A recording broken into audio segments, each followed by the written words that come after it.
Yeah, I went 14 years overseas, playing in Italy, Spain, Portugal, France, Israel for a stint. Turkey was my first year out.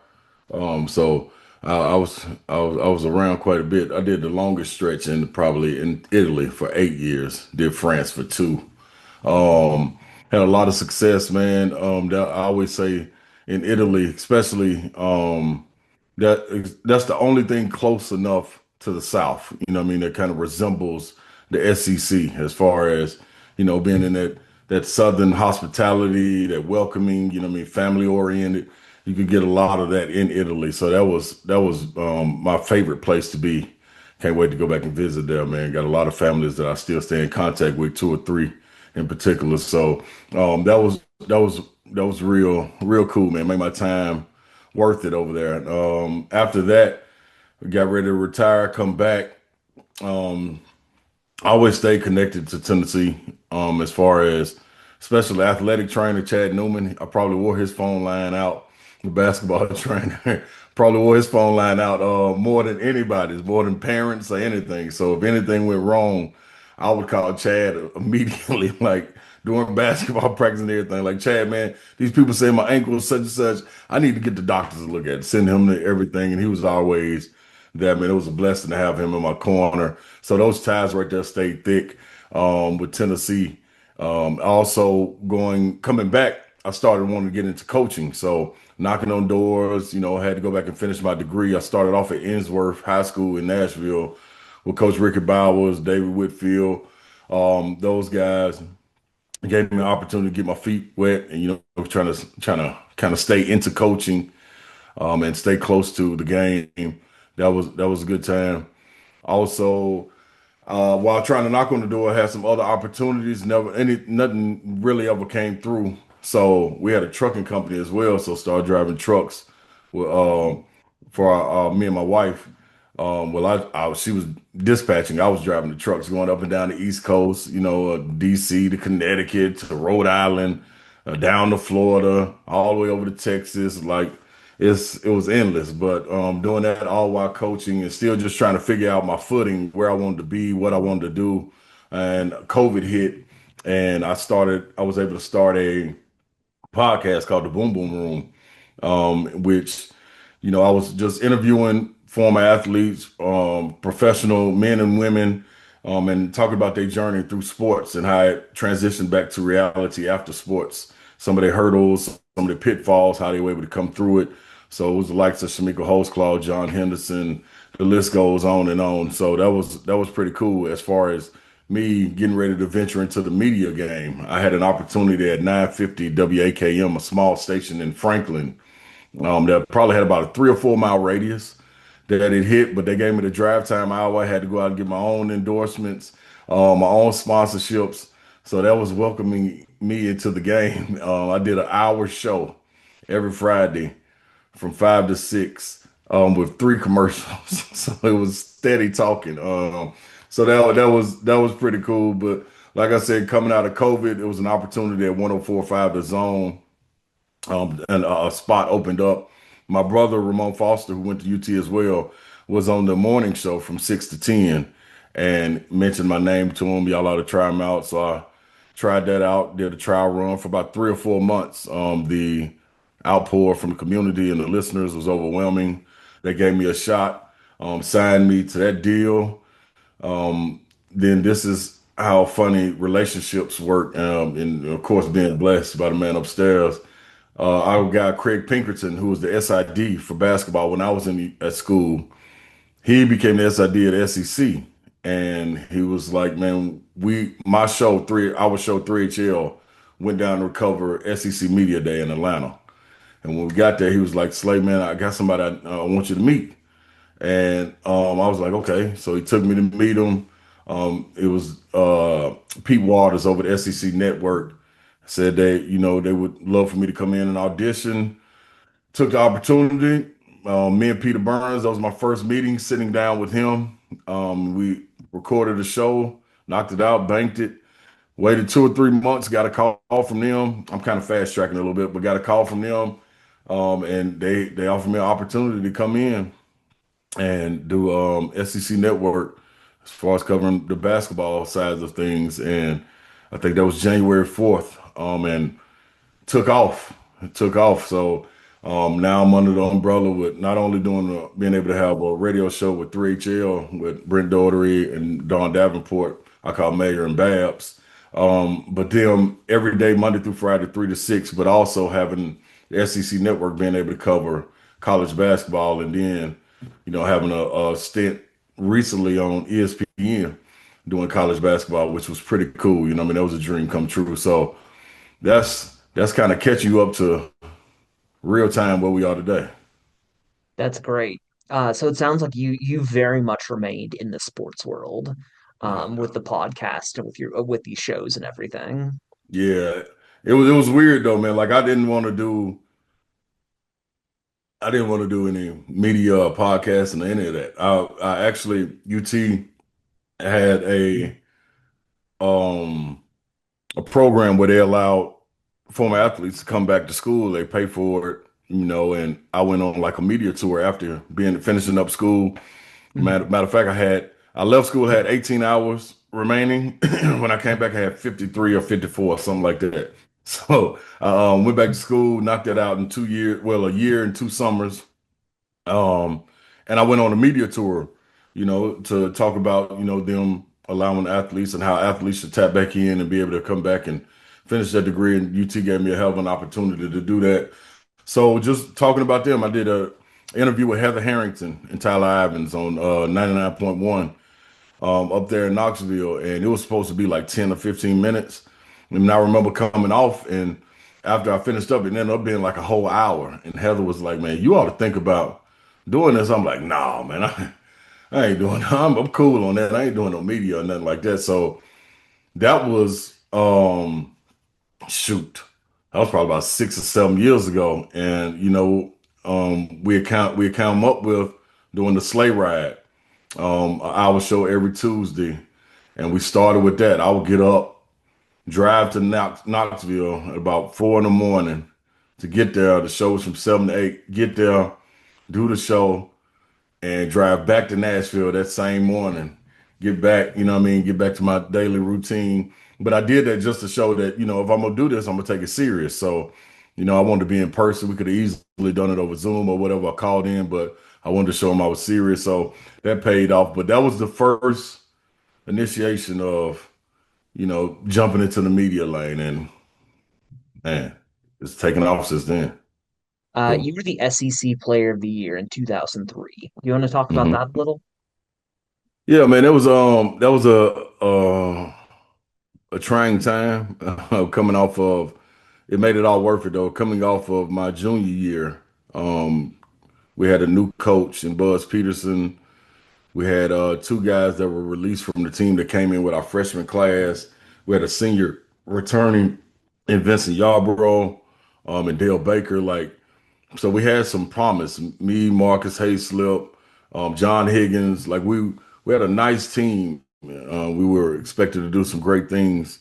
It kind of fell apart during the year. Marcus Hayslip had to sit out a couple of games, then I sat out a couple of games. Then I came back. We all three were out there rocking. And I tore my ACL against Syracuse my junior year. That was in, I think, like mid-January, early January. Had the surgery right around the beginning of February. Knocked that out and was released back June 1st.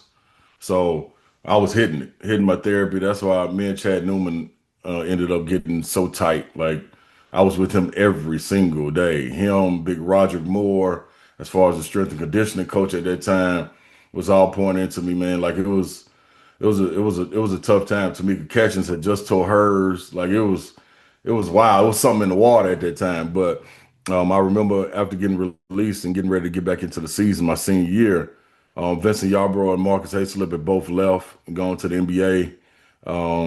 And I've been left off of all the preseason publications as far as the awards and everything is all SEC or any of that. And I was like, dang, man, they just kind of forgot about me. So that lit another fire. And I wrote down my goals. I wanted to be an All-American, wanted to be SEC Player of the Year, and I wanted us to make the NCAA tournament. So did all those except accomplishing the NCAA tournament. We was a bubble team. We ended up losing to Marquise Daniels and Auburn in the SEC tournament, and they kind of bumped them in. Two teams battling for the bubble, but that was a great time, man. CJ Watson was our point guard. Him and John Higgins. Man, we had a Brandon Crump who had came in. We had a slew of guys, man, that could get it done, but we wasn't expected to do a lot, and I think we overachieved. And so it was good to see us all come together in Buzz Peterson's second year at that time. He was a great coach, you know what I mean, great man, loved his family. His wife still stay in touch with them to today. So um, that was it was pretty cool, man. That was satisfying to not be um, recognized at the beginning of the year, but then you round it out, and at the end of the year you sitting on top. So ended up leading the conference in scoring, which was pretty cool. So yeah, man, that was a special year. That's really cool. I especially like that you went on to do that after being injured so badly that Yeah, year. yeah, Because that was your senior year, right? In that was 2000. my senior year. Yep, 2003, 2002, 2003. Why don't you talk about how is it different playing basketball overseas? Just how is the environment and the atmosphere different? Man, they once you get on the basketball court, things kind of settle in, and basketball is universal. You still gotta kind of get acclimated to how it is over here in America. It's more of a not an individual sport, but the individuals get a little bit more shine.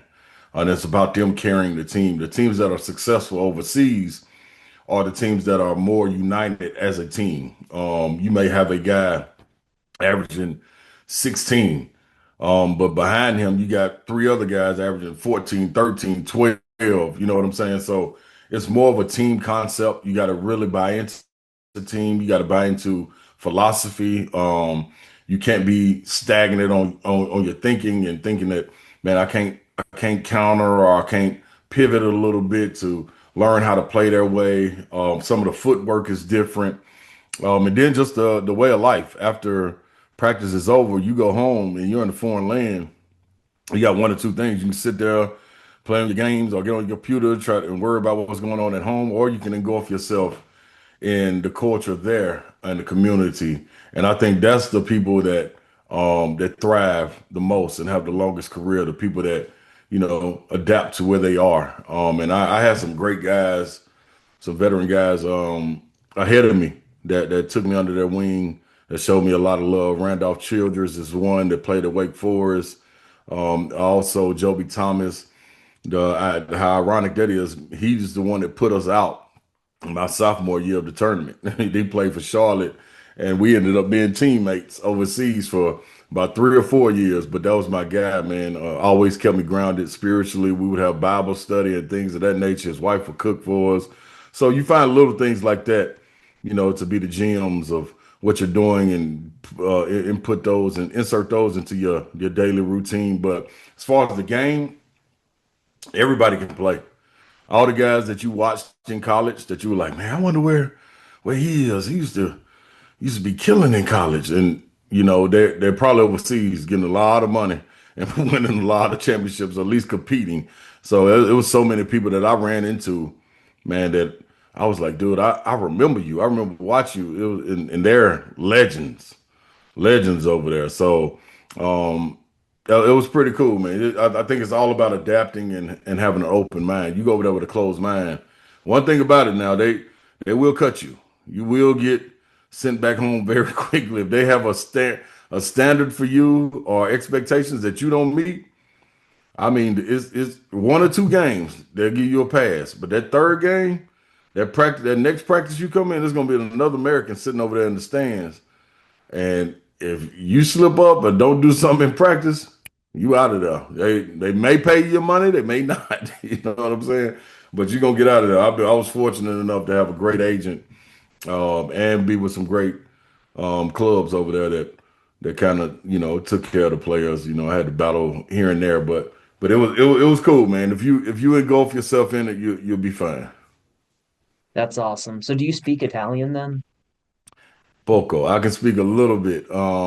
I can speak even more when we're at the bar and we're drinking or at Uh, dinner because you know the wine start flowing, things of that nature. You start picking up on it, but I could easily keep a conversation going. I will say in basketball, you know, it's kind of universal, but I did learn, you know, the terms in basketball. And if somebody we were out and about, like I can always order my own food, all the essential things, like going to the grocery store, you know what I mean, being able to ask somebody for something. I knew how to do all that now. As far as getting up and speaking in front of the media or something, I can't. I couldn't go that flow, but I could listen to what somebody was saying and make out what they were saying. It was gonna take a little, be a little slower, but I could get a little bit of it. do you want to talk about your family some? Yeah, man, family is everything.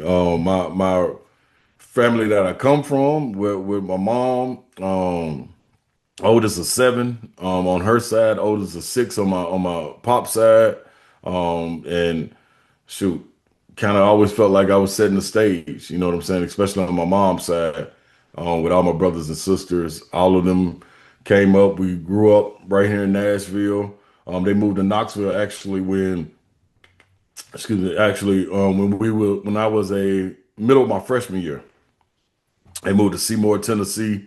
So they were out there establishing roots. They names Carrie out there, Patrick, Chris, Christina, Ashley, my little brother Miles, Taylor, all of them. So everybody was who they were. My mom was always one to stand up for us. You know, she was gonna be there front and center at every game, probably be the loudest at every game. All the officials knew her. So so that was cool. One thing about it, man, you never had to have I never had to wonder if anybody had my back. You know what I'm saying? So family was always there. Grandparents would always come up to the game. And on my pop side, you know, we were coming from an athletic side as well. Ramon Foster ended up coming up there in '04. My other brother, Renardo Foster, went to Louisville, University of Louisville. Rodney Carney went to University of Memphis. Like we had a long line of guys being athletic and playing, and you know, I mean, we all kind of stay in touch to this day. And now with my own family, you know, that was what kind of drove me, you know, while being overseas. Me and my wife Krista, and then you know having a family with she had two kids before me, and then our son Ron Slake Jr. coming up behind. So it's kind of that was my drive while I was overseas. You know what I mean, to keep going every day and you know making it all worth it. You know, if you were gonna be away that long, I was usually gone from August to June, then come back home for 2, 3 months maybe, and then back out again. So they would come over and visit and make it kind of lovely, you know, at times. But yeah, family is everything, man. That's what you always want to leave the legacy for, and a close knit of friends too. So yeah, that's I wouldn't make it without none of them. Uh, so Krista, how do you spell her name? Krista. And you have Yeah. one son, Ron Jr., and then two stepkids. Mm-hmm. Yep.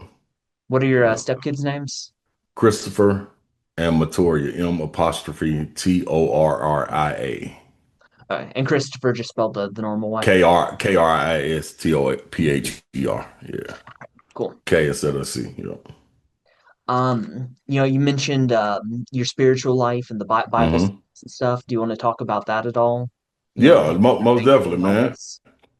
Yeah, I grew up in the church, you know what I mean? And I'm talking about from being the grandson of a deacon, grandmother in the choir. You know when they have the pastor's anniversary, I'm playing the role of the pastor. You know what I'm saying? Like I'm all in the church, singing in the choir. Then that was while I was in Chattanooga. Then we moved up here with my mom.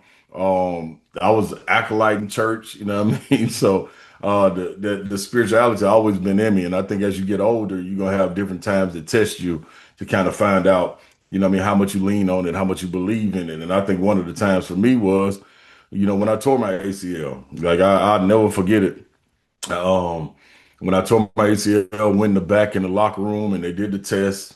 And I prayed right then, like to let me bounce back. And the funniest thing about it was the night before, my mom had called me about some tickets to the Syracuse game, and I was like, man, I'll see what I can do because you got to turn it in like 2 days before the game happens. And this was like night before the game.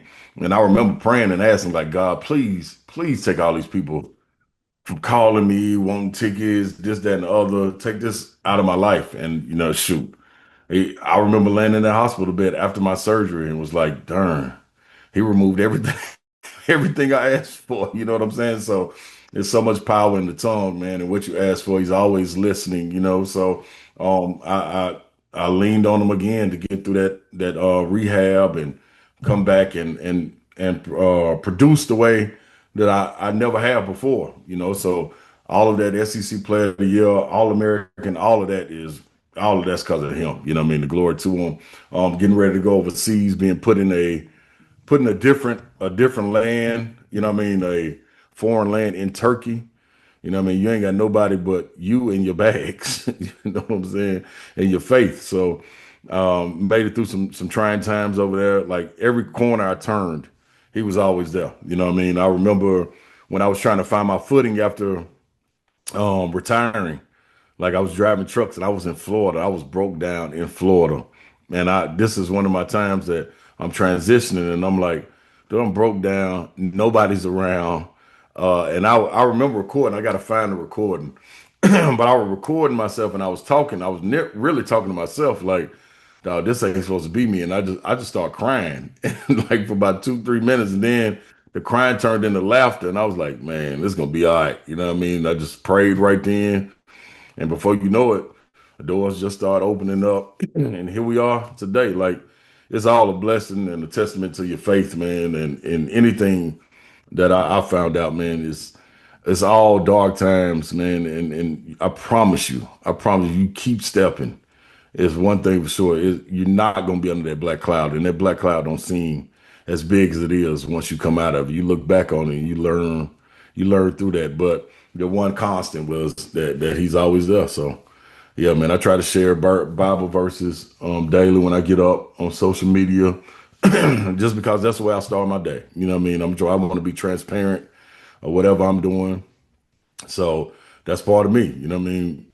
Say a prayer when I read a scripture when I get up. Say a prayer before I go to sleep, and everything else throughout the day, give him the glory and just keep on rolling, man. That's wonderful. I love all that. Where are you living now? Are you in Nashville? Yeah, in Nashville. Yep. Okay. Right out in Brentwood. Yep. What would you say being a Vol for life means to you? Man, man, evolve for life is that's having a if done correctly, is having a brotherhood and sisterhood that you can lean on. It's about, putting others before you. Um, I think when you look at it and you go through different well on my journey, you go through different times and whether you're having conversations with athletes that you're on teams with, listening to their stories and then comparing them to mine. I always think like, man, y'all time at school wasn't nothing. Like my time was everything because y'all stories don't compare. Like we clicked with everybody, whether it be baseball, students, just normal students, athlete, it didn't matter. Professors, staff, coaches, anything, everybody was together. And I think, man, that right there, and the volunteer for life comes after that. When you get back in these rooms and you see people that you haven't seen, you're able to pick back up, or when you need a helping hand, you need somebody to call, man, it's always Evolve there to answer that line. And that doesn't have to be for financial gains. It could be for just having an ear. You know what I mean? Somebody to listen to, somebody to vent to, somebody to get some good information from. We're always there to help each other from the highest to whoever's on the bottom of the totem pole, from that freshman that's walking in to the Peyton Mannings, you know what I'm saying? That like everybody's treated as equal, and that's a volunteer for life, man. There is no hierarchy as far as the pecking order goes. Yeah, we're gonna do a Mount Rushmore for sure, but man, everybody can go to the same table, sit there, share the same stories, and nobody's story is greater than the others. You may have some more accolades to go with yours, but when you were right there in that time capsule at the University of Tennessee, everybody was the same, man. And it's nothing like that. It's nothing like a volunteer for life. And there's so many people that want it. There's so many people that want to be a volunteer for life. I promise you. I go through the SEC all the time, and everybody got their own little pockets and things that they do. You know what I mean? Their community, but I've yet to see any as strong as Vols. Like any communities from other colleges and universities. Yeah. I done been to a bunch of them, man, and I'm gonna be honest, man. Don't none of them come through like us, and that's why I started saying, man, it's go Vols, because that's all we know. And it's like that. It's literally, you can look at my room, like it's all we know. Like you put us in a room together, we're gonna be the loudest, we're gonna be the best, we're gonna compete the most. I don't care what it is. If it's reading books, if it's playing the little game that they got a Cracker Barrel with the little toothpicks. I don't care what it is. We gonna win, we're gonna come out on top. And if we beat us, we coming back with some more. We're gonna get some more VFLs, we're gonna come back tomorrow with some more, we're gonna come battle you. So yeah, nothing on earth like it, man. That's great. I heard someone say once of we love UT sports here. If they had underwater basket weaving, we'd cheer for that as Man, well. we be right there. I promise you. I promise you, no doubt. What would you say is your best accomplishment or your favorite memory from your time at UT? Oh, favorite memory, man. There's a couple of them. I would say one would be my freshman class that came in. We had me, Marcus Hayslip, Harris Walker, Terrence Woods, John Hicks. We had five freshmen that came in our class, and all of them could play. And our first time setting foot on campus, we went and played pickup with the upperclassmen on our team. And man, we held our own. And right then and there, like you could actually feel how good this team was gonna be. You know what I'm saying? Like that was a special time stepping on campus. I think that was one. In the summertime, we always had these little battles with football. Like we had to go everywhere together because it was way more of them than it was of us. And if we catch one of them, it was always a wrestling match. I don't care where we were. It could be outside, it could be in Gibbs Hall, it could be in the cafeteria. If you get caught by yourself, man, you're in trouble. So it was all in fun, but it was that was some fun times in the summer. Let me think. Um I remember when Tennessee went down to the swamp and they beat Florida in the swamp. Coming back, I was at the complex waiting on them to get off the plane and come back, and we were going to the house to party. Man, I'll never forget that. I was in John Henderson's Navigator at the time, waiting on them to come back. Put y'all bags down. Let's go to the house, baby. Let's turn all the way up. That was a good time right there. Big win. I think that was 0-1. That was a huge win. Um, the countless championships, watching the Lady Vols go on that run. I think being able to be around legends like Coach Summit and Coach Former was that was a special time. You know, just to run across them and have conversations with them. And then the countless Vols that you run into. Some of the stories can't be told, but you know, what I mean, it was some great, it was a great times. I promise you.